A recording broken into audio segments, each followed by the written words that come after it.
This is the Coastal Bend's most comprehensive high school football show, Friday Night Fever, proudly brought to you by CCRV, keeping RVs affordable and fun. Hi, good evening, everybody. Welcome to Port Lavaca. It's the final week of the regular season. Hard to believe it's here.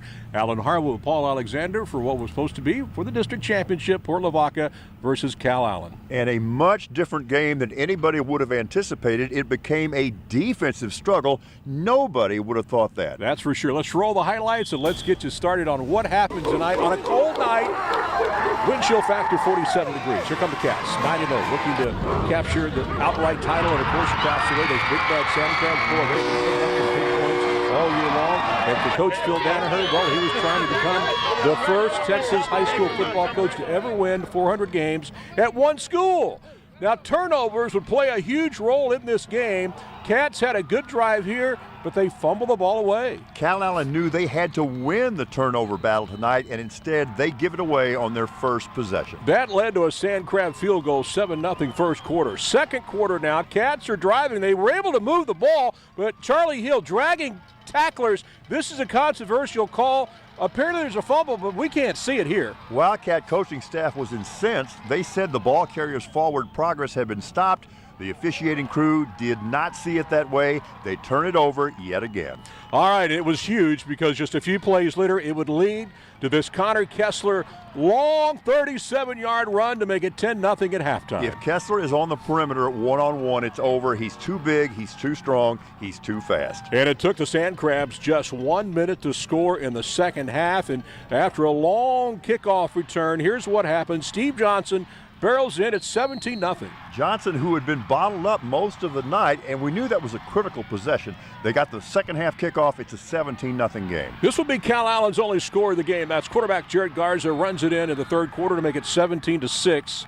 And that's the way this game would end. It was just one of those games where turnovers killed the Cats and the Sand Crabs took advantage. That was a 94-yard drive, by the way. Here's a game-sealing interception. And it was just a little too late for Calallen. And keep in mind, they also got that PAT blocked. And that left it 11-point game at 17-6. Also, Calallen had an excellent opportunity at the end of the third quarter. Went for it on 4th and 2, deep in Calhoun territory. Didn't get it. That may have been the final nail. All right, so the Sand Crabs will share the district championship with Calallen. Port Lavaca will be the number 1 seed. Calallen will be the number 2 seed. Wildcats still guaranteed a home game a week from tonight at Phil Danaher Field. So analyze this game for us. Well, here was the Calallen defensive game plan for sure. It was stop the fullback at all costs, and the truth is it worked. Calhoun fullback Steve Johnson entered the game with more than 1,900 rushing yards on the season and was averaging more than 9 yards per carry. But Wildcat defensive coordinator Steve Campbell sent everybody at the fullback, and I mean Calallen was stuffing him time and time again.